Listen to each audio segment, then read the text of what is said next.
All right, everyone. So my name is Thomas. I'm working for the BMW Group, and I'm very excited to be on my first Ray Summit today. The talk I want to present today is scaling AI workloads in the automotive industry. So basically, how do we leverage the Ray framework at BMW? When I say BMW, I'm mainly referring to the connected AI platform, which is a central machine learning and AI platform to train AI use cases and models all around the end product. In this case, it's, of course, the vehicle, so the car. I'm personally working as a machine learning engineer for this platform as part of the platform team. And to get this presentation started, I would like to show you one of the many features that I personally contributed to since I joined BMW and also the connected AI platform. Open up. The new intelligent charging flap in electric BMWs opens automatically when you open the door at a recognized charging spot. It automatically protects a socket while charging, and it closes itself when you're done. Of course, you can also handle it from the central display. Keep the energy up and continue watching our how-to videos to get the most out of your BMW. Yeah, what you just saw is basically one of the many or over 60 different machine learning use cases that is currently done on the connected AI platform. So what is the connected AI platform?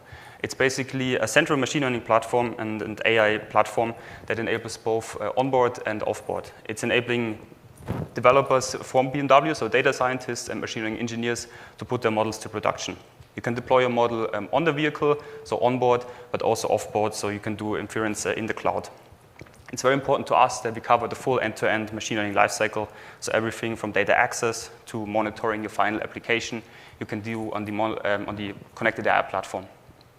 Our biggest goal is to achieve a speed up through automation. This just means that we want to achieve a fast time to market for all the machine learning models so they can bring business value as fast as possible. The platform is scaling globally, so it's available in the main markets of BMW, which is, of course, the US, Europe, but also in Asia. In terms of numbers, it's also scaling in terms of developers. So there's over 550 developers and data scientists currently on our platform, and it's growing every day. And the focus of this talk should be basically how we're currently transforming this platform using the Ray framework. For this, let me start with a quick history lesson about the connected AI platform. It already went live in 2022, and the big focus of it was classic machine learning use cases. So think of very small models, classifiers, regressors, something that you just saw with the smart charging flap, for example, but also things like battery prediction or range prediction. The stack we deployed back then was relatively common back then, which is the Kubeflow solution, and we deployed it on EKS as an end-to-end solution. Now, probably most of you would be familiar with Kubeflow. It's an ex-Google now open source framework for machine learning. It covers the whole data science workflow. And we decided to deploy this in a decentralized manner. You can see it on the architecture on the right-hand side. So the idea is that every machine learning team will get their own Kubernetes cluster. And on top of that, we will deploy the Kubeflow stack as a solution. And based on that, they can build their own data pipelines and machine learning trainings, integrating with the BMW data source, like, for example, the BMW Cloud Data Hub, using managed services like Glue. And then it covers the whole lifecycle until the final deployment, and then until to the targets of the mobile app or even the car. Now, while this design worked decently in the start, and you just saw a use case that went to production on the stack with the smart charging flap, there were a lot of issues and problems, limitations, lessons learned, and even a change of requirements in the recent years. One of the biggest ones was the infrastructure complexity. So what I mean by that is, with this decentralized deployment, the issue is that data scientist teams, they're usually not that comfortable with infrastructure. Like, we deployed the cluster for them, and then they were basically on their own, and a lot of them, they were not comfortable or trained enough to maintain this cluster on their own, and they were going away from best practices. It was hard to support them and maintain their stack. In addition, there was a big change in requirements, of course, in 2023, when a big generative AI hype came over the world. So teams were asking us, how can we scale up trainings to more GPUs, to more nodes, and we didn't really have a good answer. This is in theory possible with the Kubeflow stack, but it just didn't work out for us in production. In addition, we also believe that the Kubeflow tooling is not really that generative AI ready in general, and that's why we opted for a new solution. Yeah, let me tell you what we came up with. So we basically made the conscious decision we need a complete transformation and re-architect of the platform, and we were starting with that end of 2024. We defined some basic paradigms that we want to follow. One I already talked about, which is the managed infrastructure. So away from a decentralized deployment, we want to manage the infrastructure centrally, and which should give more stability and better offerings to the customer. The advantage of that is that you can expose those offerings through APIs, through robust APIs, and through a self-service portal, for example, and this should, of course, give you a lot of speed up. In addition to that, we want to provide ready-to-use and scalable building blocks solutions. This is where Ray comes in. So we really need to be able to scale up trainings to a lot of nodes, and this is what should be possible with the new platform. One requirement that will definitely stay is the unified ecosystem. So whether you want to deploy your model in the car or in the cloud, it should be possible. Then the transformation of the managed infrastructure, it's already going on as we speak. In parallel to this, we are also doing a lot of architecture research. For that, we were talking to consultants, to public cloud providers, basically told them, okay, how is the current landscape in terms of ML tech? And a lot of them were recommending basically Ray to us as a central AI compute engine. When you go for literature, sometimes there's the Shark stack mentioned. Basically, this refers to using Ray with KubeRay on Kubernetes, using Argo workflows for orchestration, and of course, Jupyter notebooks for prototyping. And this could be the basis, or is the basis, of our now defined target picture. Then I want to explain, on the basis of that, I want to explain the service offering that will come to the Connected AI platform with 2026. So this is the final target picture. Some things I want to highlight here is that the whole platform should really focus on creating, so training, on developing models, but also operate them in production. This is one of the biggest concerns for us, and it's something that didn't work with the old platform as well. You can see on the left-hand side the customer teams, so the machine learning teams that interact with the platform through certain interfaces, so through the control plane. In this case, you could think of a developer CLI or also a self-service UI portal or things like an SDK, and in addition, of course, Jupyter notebooks for development. Then in the center of the stack, we have model training, basically for classic machine learning, and also generative AI use cases, which is enabled by Ray. The main offering here is the Workflow API, which we'll be doing a deep dive on later on. Then for inference and operating the models in production, we split again because there's very different requirements for GenAI and classic machine learning. For classic machine learning, we have the inference service. The idea here is that you bring your model to Connected AI platform, and we will operate it for you. And for generative AI, we have a central GenAI API, where you have access to foundation models and also offerings to build agents. Finally, of course, the goal of all models is to reach the targets as soon as possible and to bring business value. Let me get started on the first deep dive, which is how we do model training with Ray. How we started with this is with a pilot use case. In this case, it's the BMW speech agent. So what happened there? Basically, an internal machine learning team approached our platform with a set of requirements to achieve their use case. Now, let me quickly introduce something similar to their use case in the following video.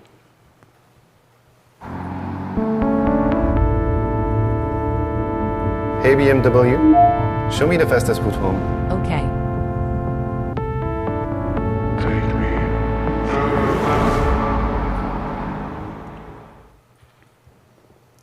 So what the video showed is very close to what these developers were trying to achieve. So the speech agent that they're planning to build, they train GenAI models to achieve a truly personal experience for the customer. You also saw in the video that the agent should interact with the vehicle functionality in a smart way. In this case, it was, of course, the navigation. What's very specific about this case is that the inference will be done on board, which, of course, you're very limited in terms of hardware that you're able to achieve. The final goal of this pilot use case was just to speed up the transformer training on the Connected AI platform. This was, of course, possible before, but the team complained that it was very slow and it was slowing them down. In general, the training that they're trying to do is a SFT, a supervised fine-tuning. They have a different selection of data sets for different languages, for example, German and English.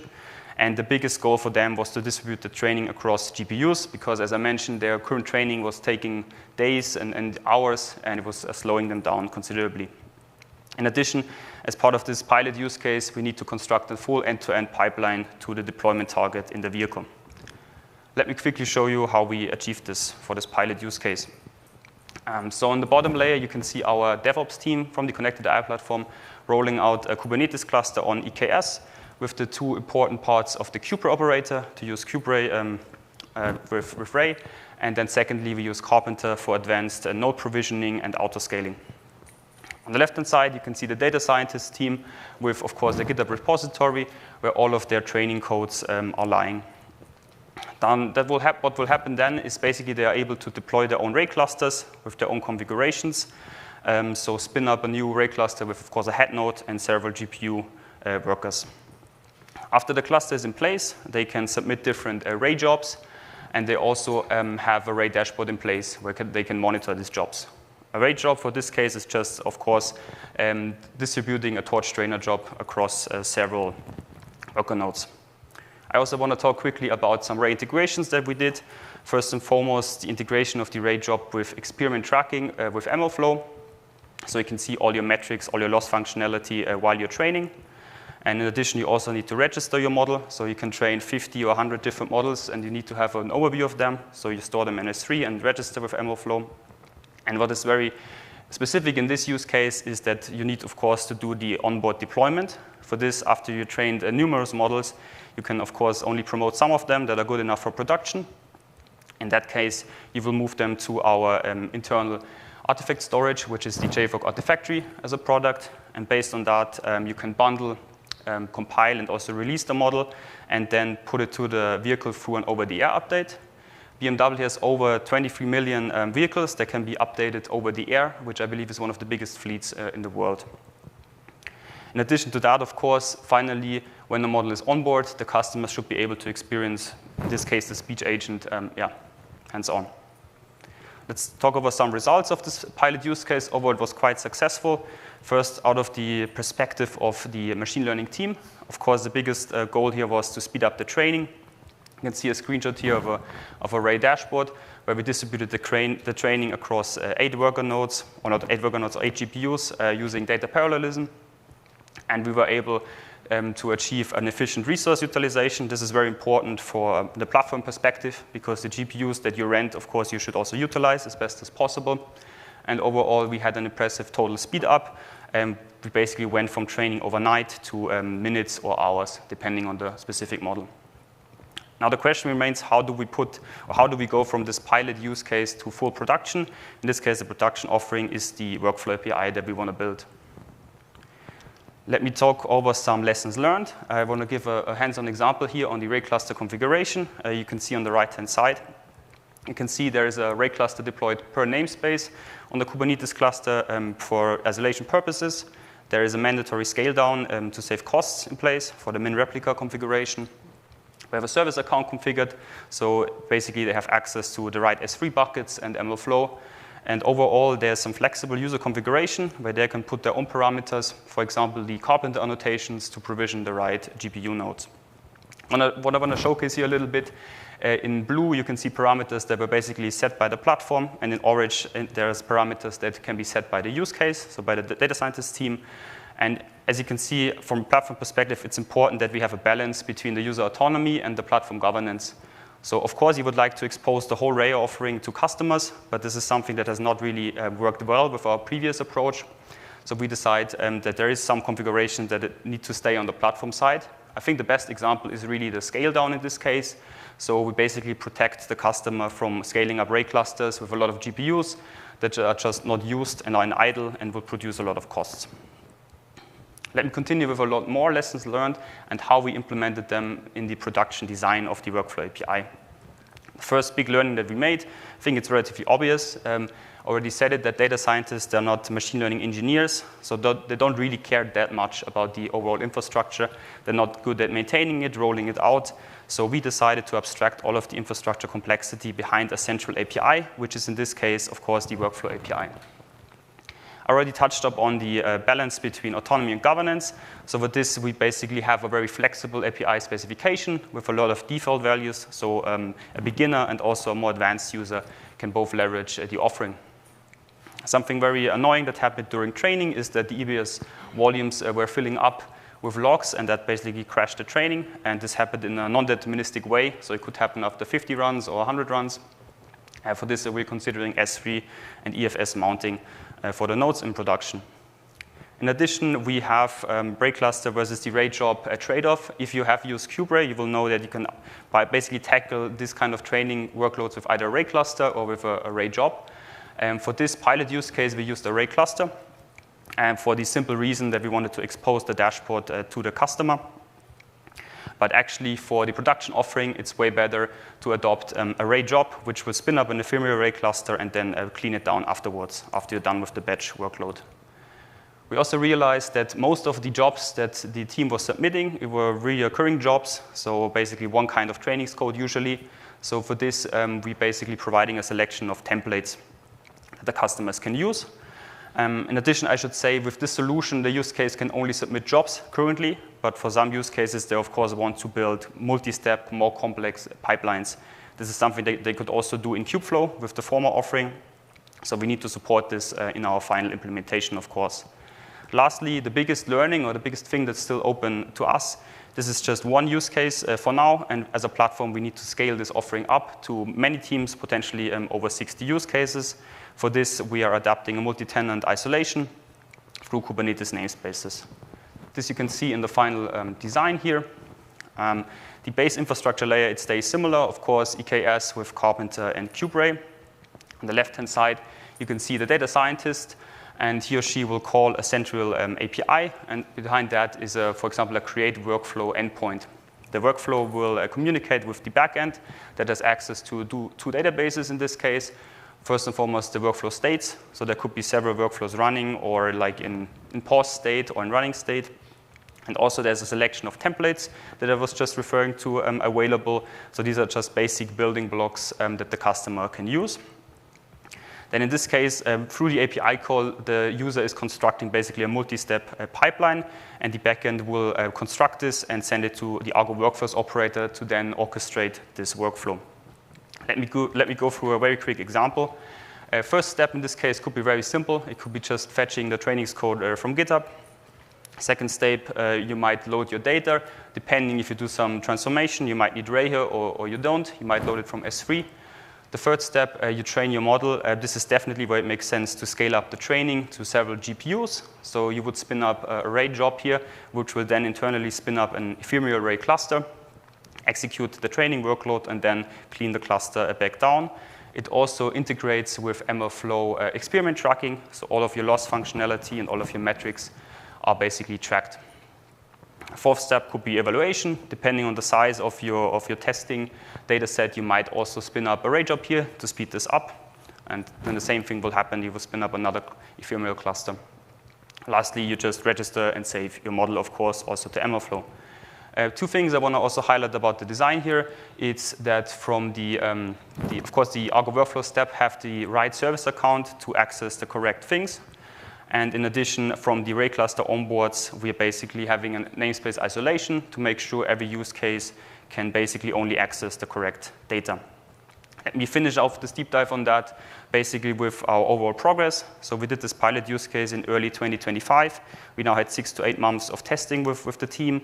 And based on the outcome, we came up with a design. And we're currently building the implementation until the end of the year. And finally, we will migrate the first use cases in early 2026. The second very, a little bit smaller deep dive is on model serving with Ray Serve. So I decided to go into self-hosting of large language models in this case. Now, we're not that far ahead yet with this offering, so we're still in a POC sort of stage. As an example here, we did some hackathons. We had the DeepSeek R1 at BMW hackathon, for example, with the goal of deploying a very large open source model to our own infrastructure. In this case, we used the DeepSeek R1 T2 Chimera model. This is a model that is very similar to DeepSeek R1, but it's actually done by a German company, TNG Tech. They're doing some fine-tuning. So this is a good example for a model that is probably not available through Bedrock, for example, or through Azure. And you probably need to self-host the model if you want to have access on it.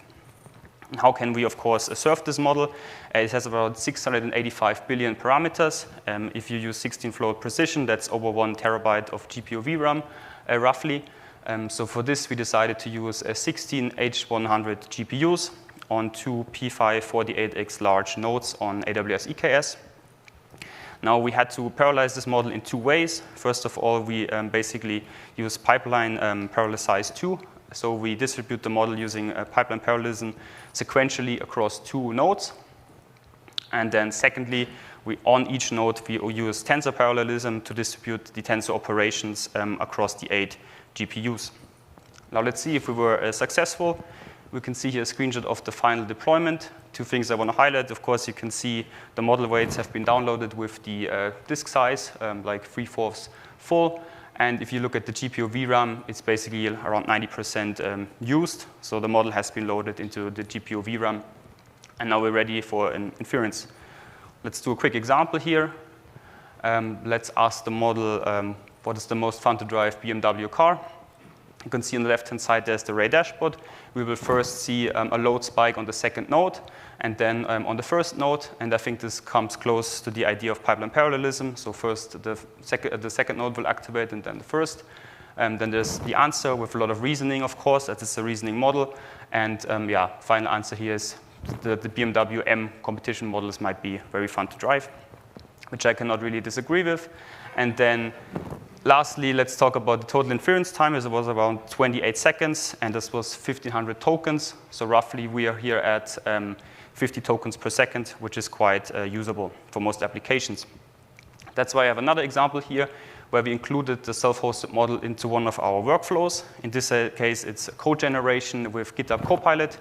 We are in the middle of some software engineering problem. Let's choose option A. And you can see the code generation is actually quite fast with streaming. So this is really usable. And you probably wouldn't think that this is even a self-hosted model, but more like a cloud-provided model like Claude. And second thing I want to highlight here, because Rayserve nicely integrates with OpenAI APIs and is compliant to the specification, you can basically use the self-hosted model with a lot of applications and even build things like this graph here with this integration. As in the spirit of this Ray Summit, we also tried out a little bit of multi-model serving. In this case, we deployed a small VLM from Qwen. And we just, as an example, just gave it a picture of a BMW and see how it did.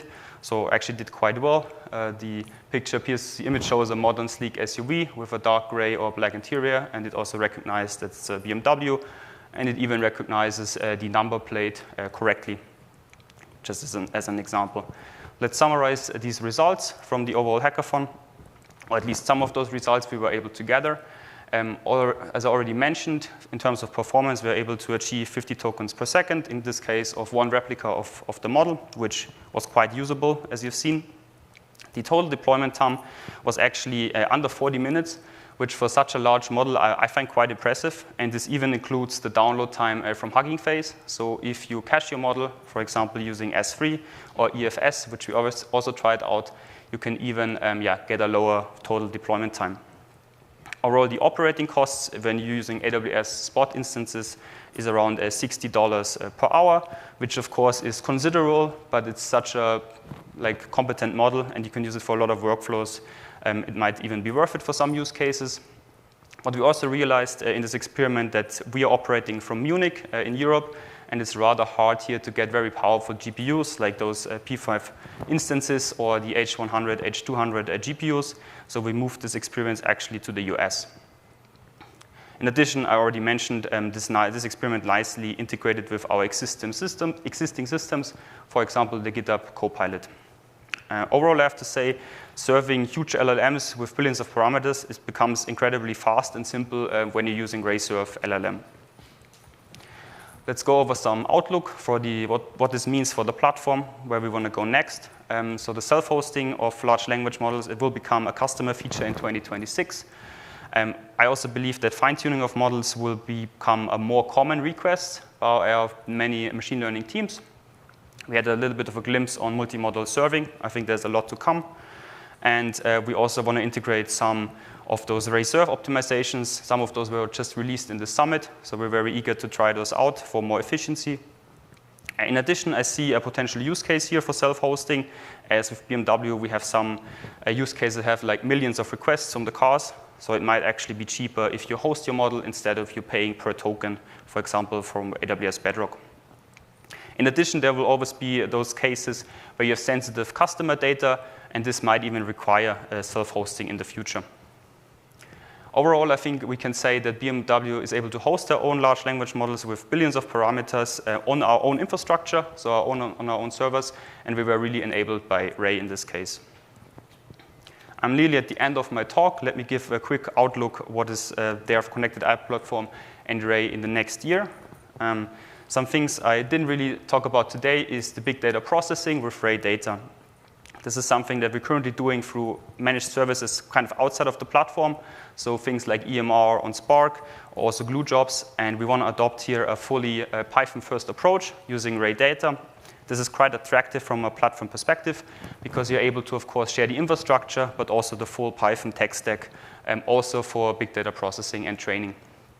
As a center of this offering, there will also be a central feature store for our batch and stream sources from the vehicle. Also, I think as a follow-up to what we've seen with serving, we will do more complex multimodal deployments in Ray Serve. I personally find the model composition feature quite interesting. You can build very complex architectures. So this is what we will also do next year. And you also saw a little bit of a glimpse of custom VLMs and also speech models that will come to the platform. Lastly, I think the summit has also been a lot about reinforcement learning, which I personally find very, very interesting. So we have a good chance to integrate this also into our workflows with RLib on Ray, because we have potentially a lot of human feedback data from the customers. So post-training might be something that some customers will look into. Adopting this approach, you could think of retraining already deployed models, and then also maybe closing the final feedback loop to the customer. This would be the end of my talk. Thank you very much for your attention, and I'm open to take any questions.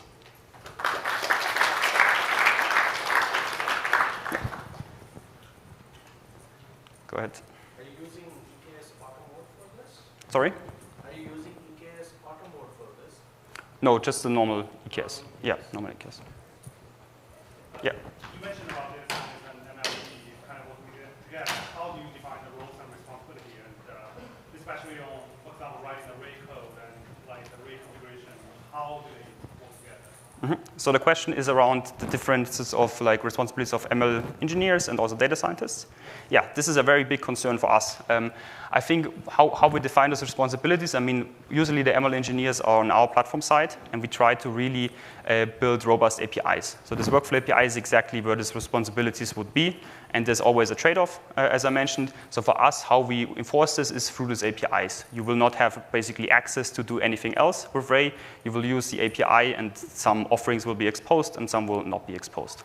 But for the data scientists who write the code, how do they ensure those code can be smoothly running on Ray? Because they need to do a lot of conversion into Ray. Yes, they can. Be done by them or by your team, or how they collaborate? Yeah, that's a very good question. So they basically will get started running Ray locally, which can, of course, you can do, and then you will move the code, or basically throw the code over the fence to us, and you will then host it through the API. This is the idea. So your team managed the running protection? Yes. Yes. Go ahead. Why did you choose to self-host your LLM instead of using public APIs? Yeah, that's a very good question. So the question is about why we chose to host LLMs instead of using public APIs. We're actually doing both. I have a backup slide here that might showcase it very well. So we have a central LLM or GenAI API, and we already have integrated a lot of large language models through public APIs. For example, you can see here Azure, Bedrock, Alibaba, with the topical model families. So this is already part of the current platform offering. Now what we're trying to do with our investigation is extend this with self-hosting. So for some models, they're not available. Some models that they're also fine-tuned, of course. So this is this is an extension and not like we're still using public APIs for LLM inference.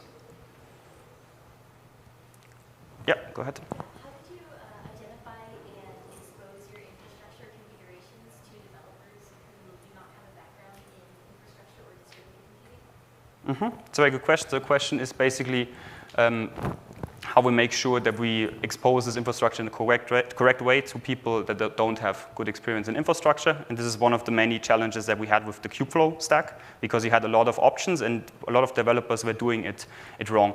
I would answer the question in the same way. So we need to define more robust interfaces. So basically, it's really about like need-to-know principle in some way, but also you also just have limited capabilities. So best practices are enforced by design, I would say.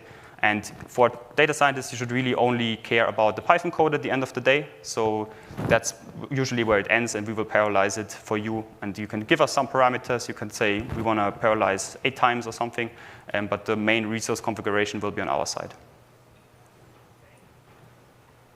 All right, last question, I think, and then we're over time. So there are multiple models which are supposed to be deployed on cars, etc. Right?